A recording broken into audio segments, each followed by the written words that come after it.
Good morning. There we go. I'm nervous.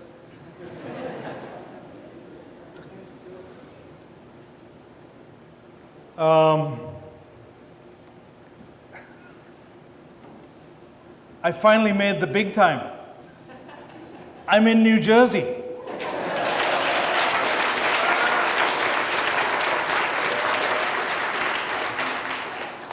New Jersey Family Church is the biggest Unification Church congregation in the Western world.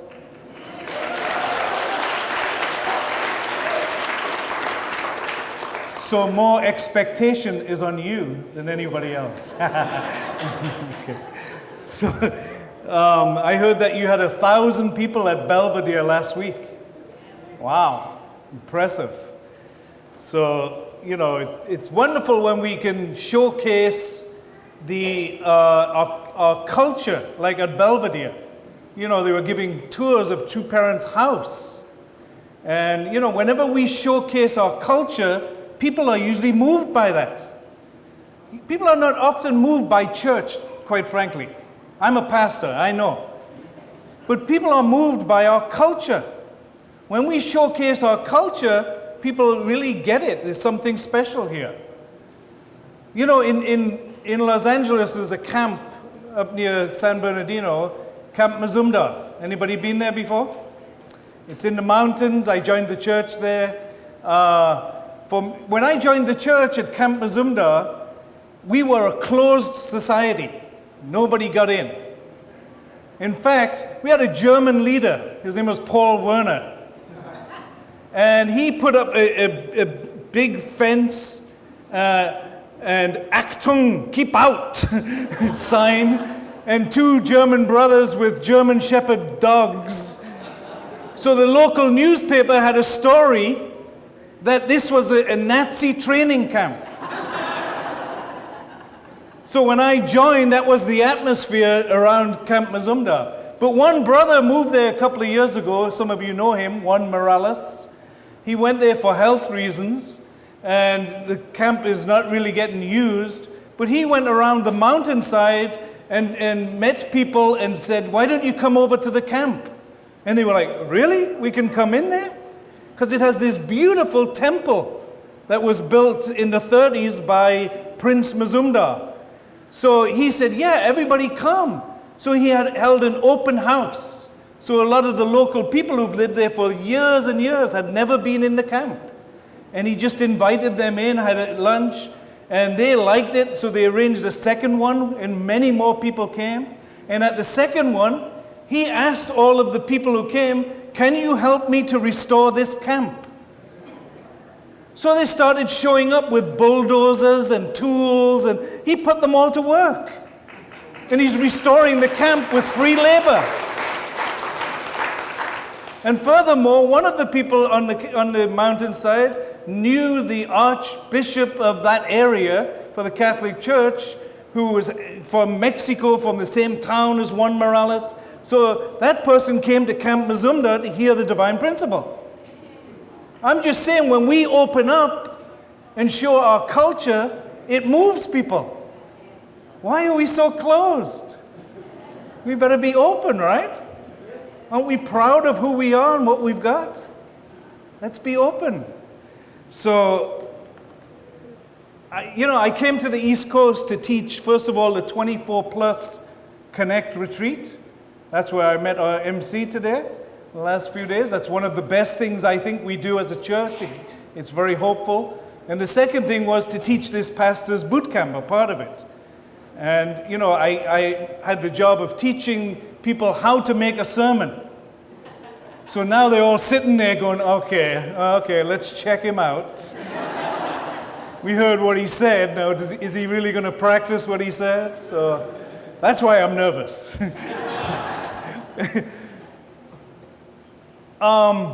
So I told them in a sermon, you have to tell people what you're going to tell them. Then you tell them what you're going to tell them, and then you finish by telling them what you told them. So I'm going to tell you what I'm going to tell you. I'm going to tell you this morning that we should think about 4 things. We do. I know you already do. We should think about, who is God? Who are true parents or founders? Who am I?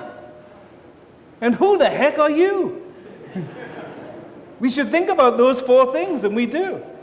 When we think about things like that, we get power to live on, purpose to live for, and people to live with. That's what we need. Everybody in the world needs that.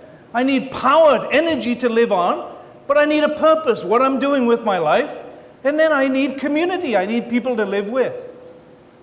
So the first one is, who is God to you?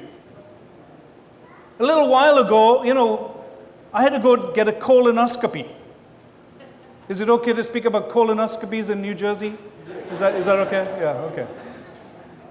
So I kept putting it off for year after year after year. You know why I put it off? Because I was scared. I'm a wimp.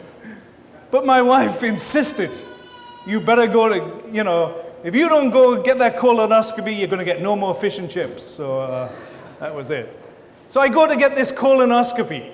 I arrive at the office, and I go in to meet the doctor. And he's this big Indian fella. He reminds me of Pastor Manoj. Big smile and, joyful spirit. But I wasn't feeling very joyful. I'm there for a colonoscopy. If English isn't your first language, you better look it up, because I'm not going to explain what a colonoscopy is. It's nasty. So he said, do you have any questions? I said, yeah. Is it going to hurt?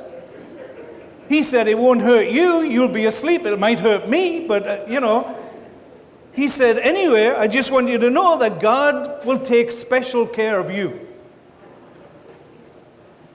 That was comforting. And I figured he must know that I'm a pastor. That's why he's saying that, right? So God's going to take special care of me. So, by the way, when you're a pastor and you tell people, there's all kinds of reactions. I've had plane rides where I told people I was the pastor, and they spend the next 3 hours confessing all their sins, telling me everything that's going on in their life. I just wanted to take a nap and, Anyway, this big Indian guy, he's going to give me a colonoscopy, and he's all joyful about it. And, he said, do you know who God is?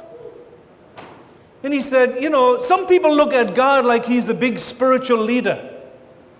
But they're afraid of God, like he's judging them. And some people look at God like he's their father.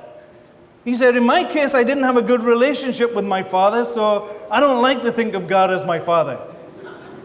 And he said, some people think of God as their husband or wife, like nuns, thinking, I'm saving myself for marriage.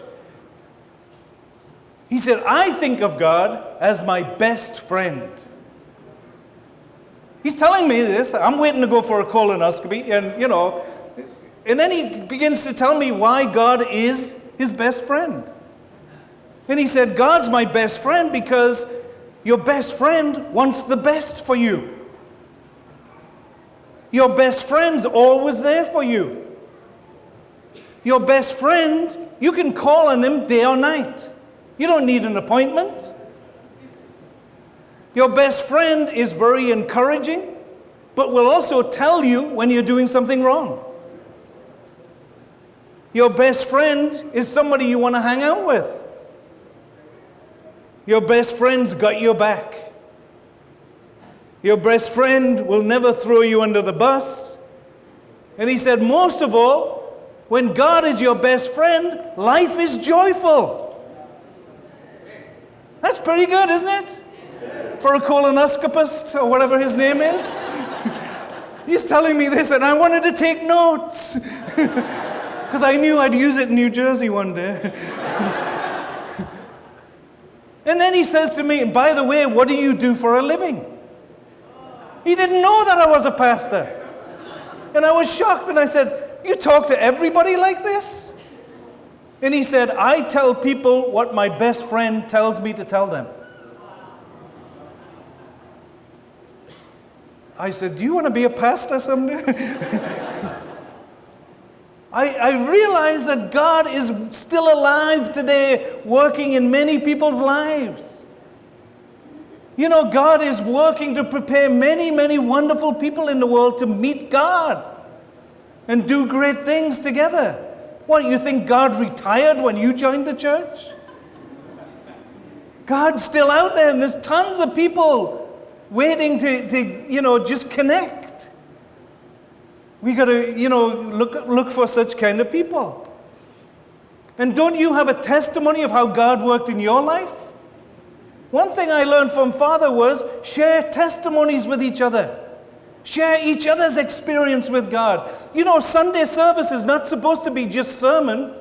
We're supposed to have people get up here and testify how I met God this week.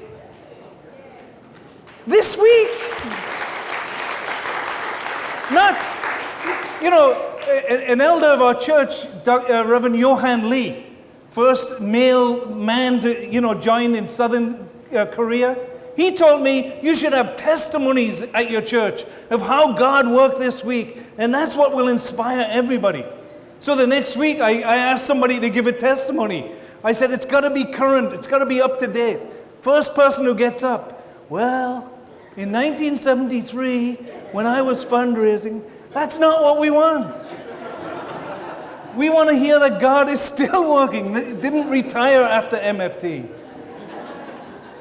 I was with Father in Jardim in Brazil when he first bought it. And there's no buildings, just one little house. And every night he would have testimony time. And different people would give their testimony. And Father sat there enraptured how God worked in people's lives. It was really deep. In fact, One Pill Kim gave his testimony. And I remember this, and I remember thinking, Father must have heard this 100 times. And as One Pill Kim said something, then Father would say, you forgot about this. And what about this point? And Father knew the testimony, but he was always pleased to hear how God was working, not just in his own life. So, please give testimonies. In my church in the Bay Area, we have once a month testimony night. And people give their testimony. When you hear somebody's testimony, you feel closer to them.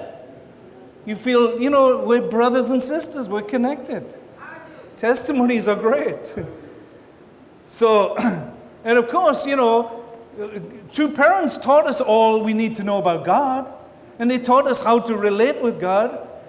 What I like about relating with God is I like to feel like God is sending me out as his secret agent.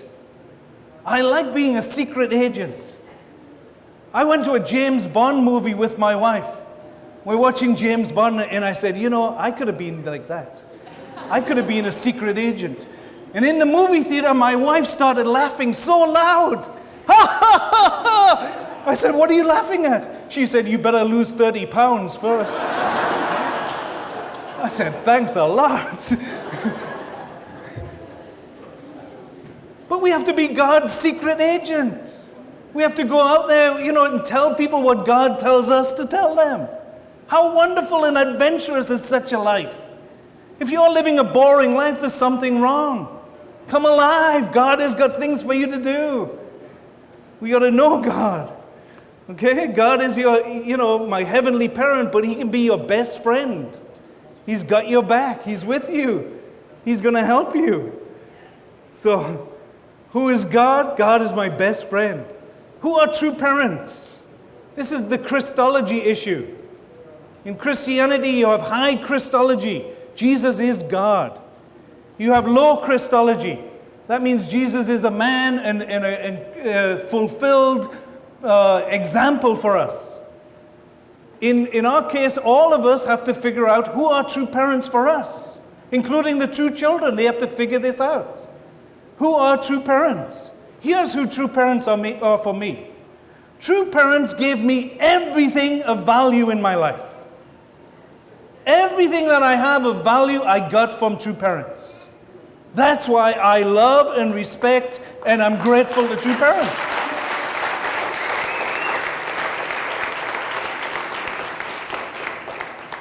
What did they give me?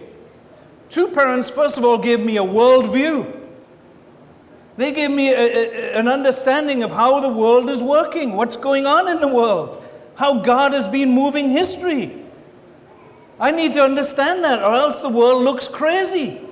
When you turn on the TV, read the newspapers, you could get really depressed. But if you understand that God's in charge and moving the world forward, then there's great hope. And what is the worldview? The worldview is that all of us, everyone, is moving towards the same destination, to come back to God. We're all going to the same place.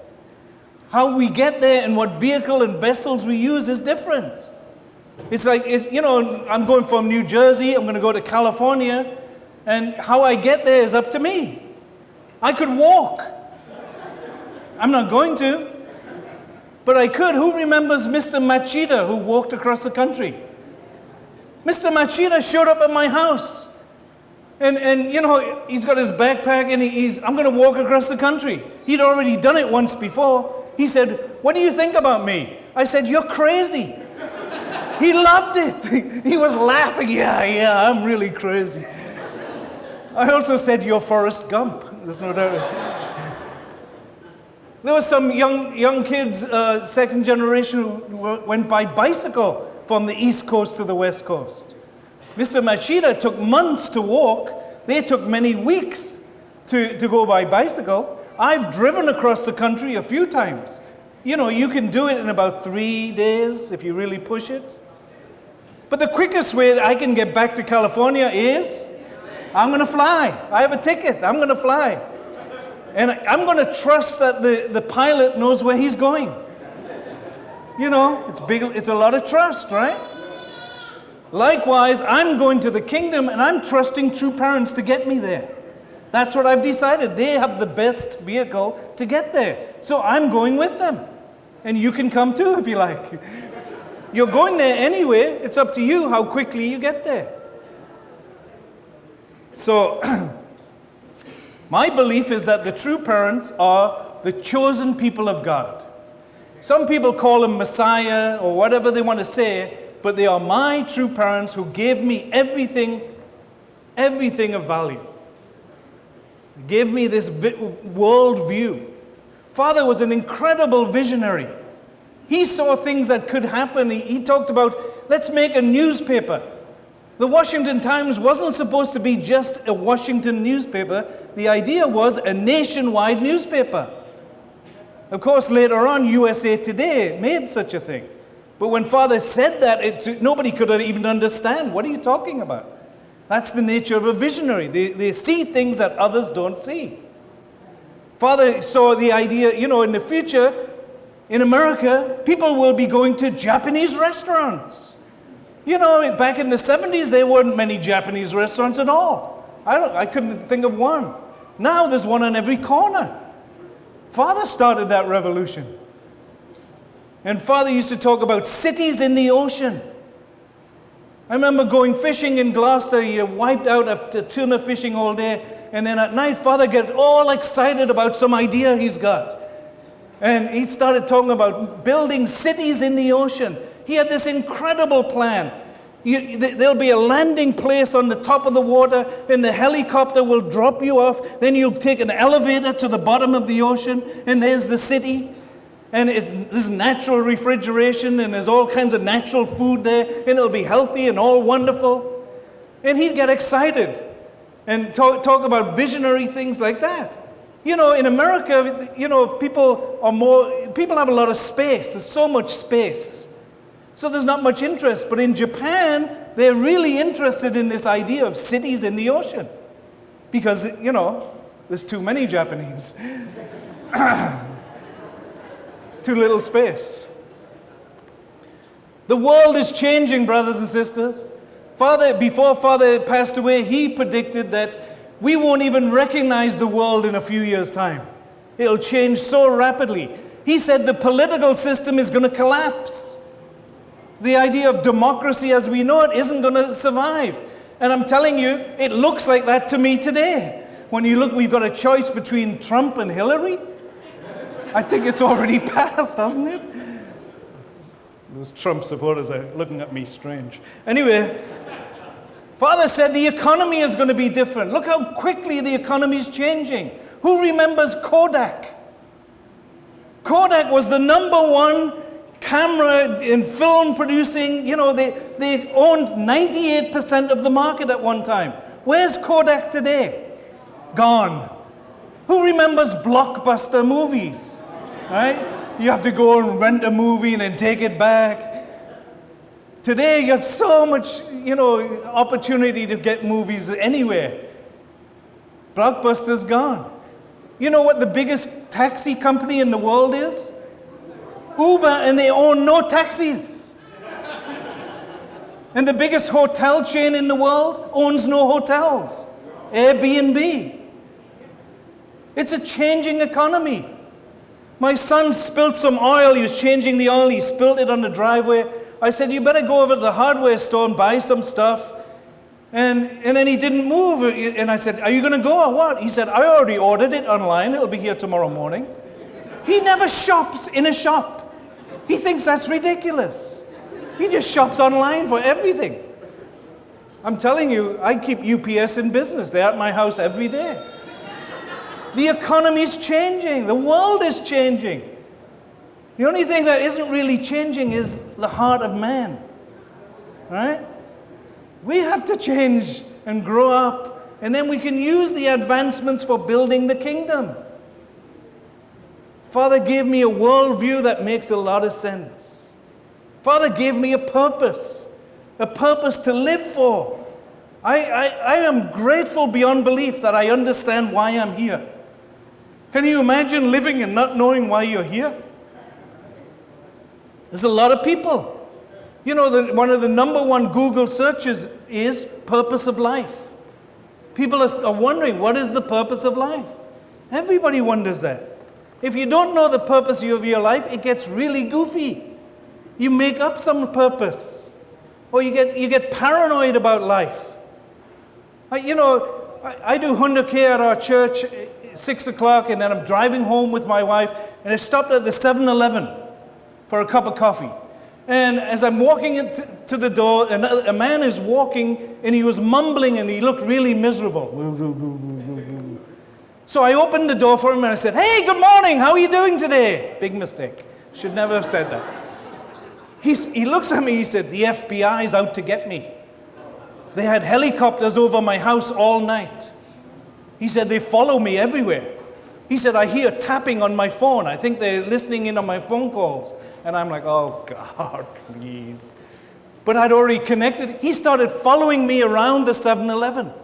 It's only a little store, and I kept trying to get rid of him. But he's still talking about the FBI.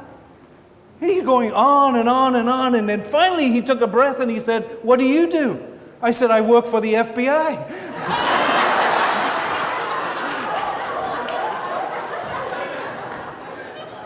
I never got rid of anyone so quick. Sometimes I go to that 7-Eleven and see him and he darts the other way.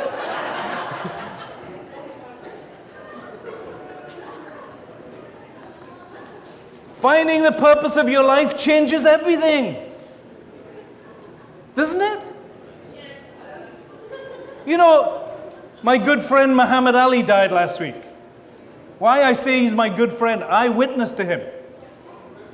I met Muhammad Ali in Los Angeles. I was a very young member of our church. I was witnessing on the street in LA, and a Rolls Royce pulls up next to me.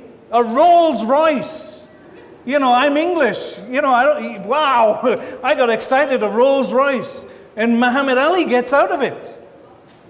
And he gets out and he goes into the drugstore. And I'm still looking at the Rolls Royce. And then I thought, I should go in and see what he's doing. So I go in the drugstore. He's got all these people around him. And he's kissing babies and signing autographs, and they're all calling him the greatest and all this stuff. And I was standing behind. I wasn't thinking I'm going to witness. I was just there. I was just looking. I'm standing behind him about 10 feet, and it was like somebody tapped him on the shoulder. He spun around and looked at me. Remember, he's the heavyweight champion of the world. He spins around and looks at me, and he said, what are you looking at? I said, I hated you all my life. I said, you beat Henry Cooper, who was the English champion. I said, you beat Henry Cooper in 1966. I watched that with my dad, and I hate you. As the words were coming out of my mind, I'm thinking, what am I saying? This is the heavyweight champion of the world. But you know what? I got his attention. He turned around from all these people and then he wants to talk to me. Nobody else talks to him like that. He comes to me and he said, well, if you're English, what are you doing in my country?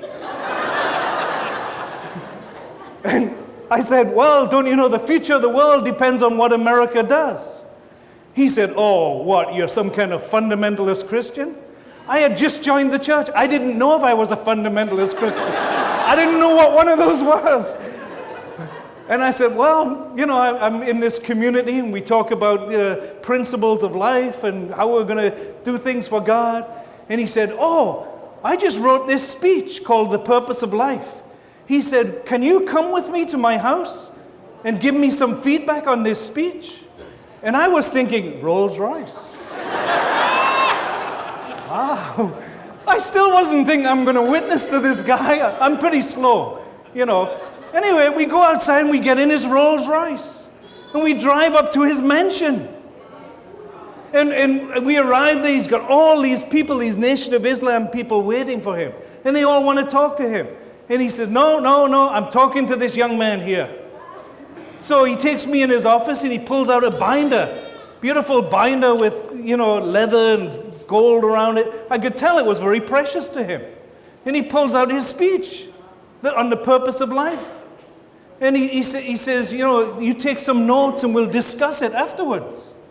And I'm, okay, whatever. So he starts reading his speech. He said, you know, we have two purposes of life. One is the individual purpose. He said, my individual purpose is to become famous as a boxer so that I could serve the bigger purpose, which was to speak about Allah. So he said, you got an individual purpose and a big purpose. That's principle right there. And then he starts talking about all kinds of people who find the purpose of their life and how crazy they go to do it. So he's talking these different stories, and then he says, remember, he doesn't know who I am. He says in his speech, he said, every week I see these Moonies on Hollywood Boulevard selling their flowers, and people think they're crazy, but they're not. They just found the purpose of their life. It's in his speech. Finally, I catch on. Wow, there's something happening here. And I'm thinking, somehow I got to get him to come to the church and meet somebody who knows what to do.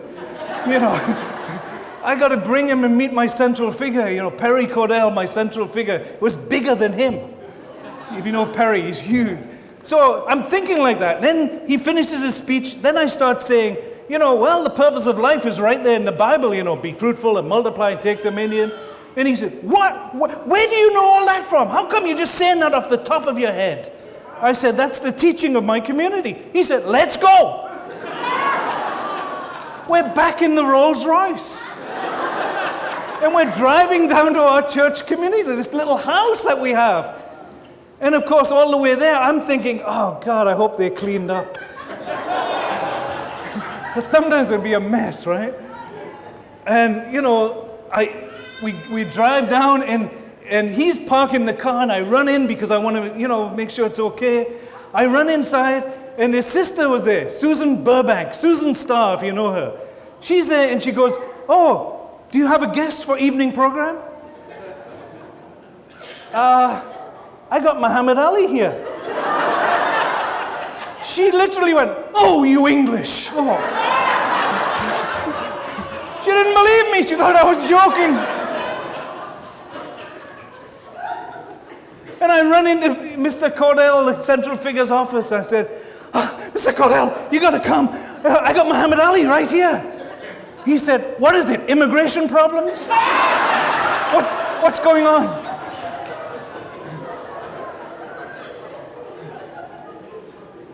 He comes, Mr. Cordell comes and you know, Muhammad Ali walks in the house, the members are amazed. And we're all sitting around chatting, and he's doing his whole shtick, you know, I'm the greatest, sting like a butterfly, whatever it is, you know. So I said to him, hey, I didn't bring you here for that. Read your speech. They want to hear your speech. He goes, oh, okay. And he reads his speech. And it's come to this part where he says, every week I see these Moonies on Hollywood Boulevard. He still doesn't know who we are. And I'm afraid at this point, oh, what's he going to think? And he says, you know, I see these Moonies on Hollywood Boulevard. It was like our members had rehearsed what to do. I see these Moonies on Hollywood Boulevard. They all jumped up together. Yeah, we're the Moonies! And I'm looking at him to see what his reaction is. And he goes, yeah, I really want to meet Reverend Moon. So then I went, yeah, we're the Moonies. And we ended up having a beautiful evening together, talking, and he quit all his charade, all his antics, and he started sharing deep things with us. He started sharing about how his first wife left him when he became Muslim, and about all the hangers-on who, you know, he cannot figure out who's here just for my money. And, you know, he started sharing about his childhood, and he was in tears. And he stayed until 1 o'clock in the morning. And he had a really deep, powerful, moving experience. And, you know, finally he leaves, and then next morning, we're doing morning service, and at 6 o'clock, and the phone rings, and it's Muhammad Ali. And he calls me, and he says, I've just been invited to speak at the Seventh-day Adventist Convention. Lots of people. He said, can you come with me? I need some support. And I'm like, me? I didn't even know if I believed in God at that time, or, you know, I was still struggling, you know, what? I said, maybe Mr. Cordell should go with you. And besides, I was getting ready to go out for 40-day pioneering. Who remembers when we went out for 40 days pioneering? We'd pick a city and you go there for 40 days with nothing. And you have to, you know, survive, first of all, but you're supposed to witness, and, you know, I was getting ready to do that. And I told him, and he was in tears. He said, I wish I could do that. He said, you guys are amazing. That's an incredible faith. And he said, you know, if you have any problems when you're at your city, I'll send the Rolls Royce. Wow, that was a big temptation, you know. Every day, that Rolls Royce could be here. And, you know, we started teaching him the principle. And we taught him for months over a time. But these Nation of Islam people were afraid they were going to lose him, and they kept him at bay. Anyway, tomorrow I'm going to a private funeral with his family. And the point is that, you know, God is preparing lots of people with the issue of purpose of life. People want to know the purpose of life. And the divine principle has the answer to that. And it's up to us to bring that answer to people, to get it out so people can connect. So true parents gave me that. They gave me worldview and a purpose for life. They gave me my wife. My wife is the most beautiful human being I know. Absolutely. No, externally, she's drop-dead gorgeous. Absolutely. You know, when I was matched to her, you know, she's 4'11", black hair, dark eyes, you know, Japanese. And I get matched to her. Well, first of all, you know, we're all in lines, right? Father's got the ladies here and the rows of men. And I was like 3 rows back. And I couldn't even figure out what was going on. Something over there. And then suddenly Father came through the crowd. He grabbed me. And he yanks me out. And he threw me towards like 6 different sisters. And I thought, wow, I get a whole bunch of them. Quite a deal here. Thankfully, somebody knew who you know, he was matching me with. But she's 4'11", she's like this, you know. You know, I just got matched. I want to see, what does she look like? I'm like, hey.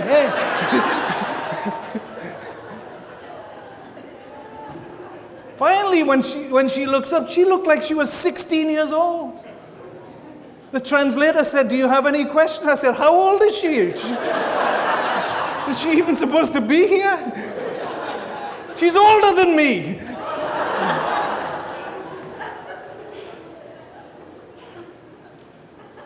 I got such a wife from true parents. And I got my 5 children from 2 parents. I owe everything to 2 parents.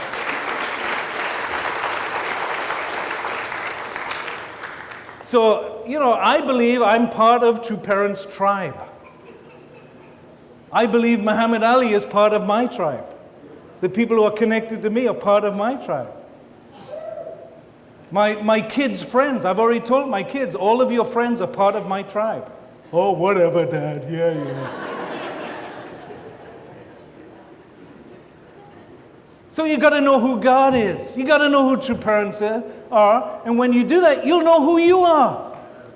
I know who I am. I'm a child of God and a citizen of the kingdom of heaven and a member of 2 parents' tribe. That's who I am. And guess what? And guess what? You are too. You are the same. And if God is my friend, then you are my friend too. And we are family. There's nothing you can do about it. You can't escape. You're my brother, you're my sister. And we're going somewhere together. You know where we're going together? To build Channel Guk. I think this is the most hopeful time in history, and I'm pumped up and excited. God bless you.